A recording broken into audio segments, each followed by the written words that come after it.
Let me bring in now Daniel Aghion, who's President of the Executive Council of Australian Jewry. Thanks for joining us, Daniel. Give us your response to what you heard in this speech from Penny Wong last night. Well, Chris, thank you for having me on the show. There's nothing wrong with the notion that Penny Wong has put forward of peace, of there being peace and ultimately there being a two-state solution. But it has to happen by negotiation. In order for that to occur, you have to have a partner. You have to have somebody you can negotiate with.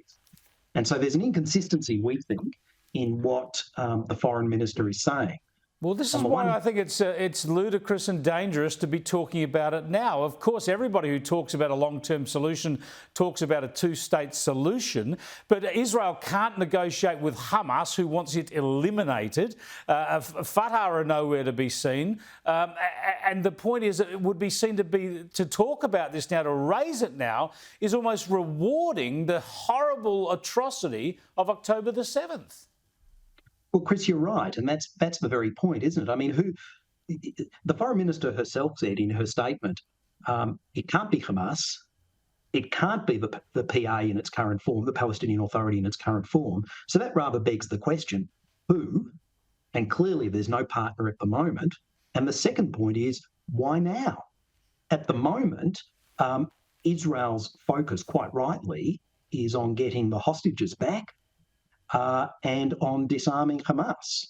I think, Daniel, also I'd like to get your thoughts on this, because it also falls into the common misapprehension that somehow Hamas is some sort of organisation dedicated to the formation of a Palestinian homeland, as if it's not an Islamist extremist organisation that's committed to a bloody jihad against Israel and other infidels wherever and whenever they can do that. Well, it is committed to a Palestinian homeland, but of course it is committed to a Palestinian homeland based upon the exclusion of and destruction of Israel. Exactly. So if you follow through Hamas ideology, you end up with no Israel at all. Yeah, precisely. And furthermore, you also end up with repetition of 7 October.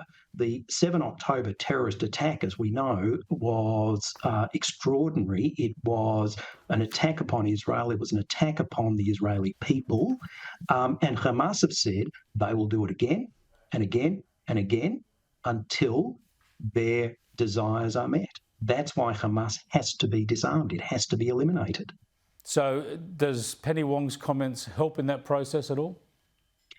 No, I don't think they do. And the reason they don't is the timing is wrong.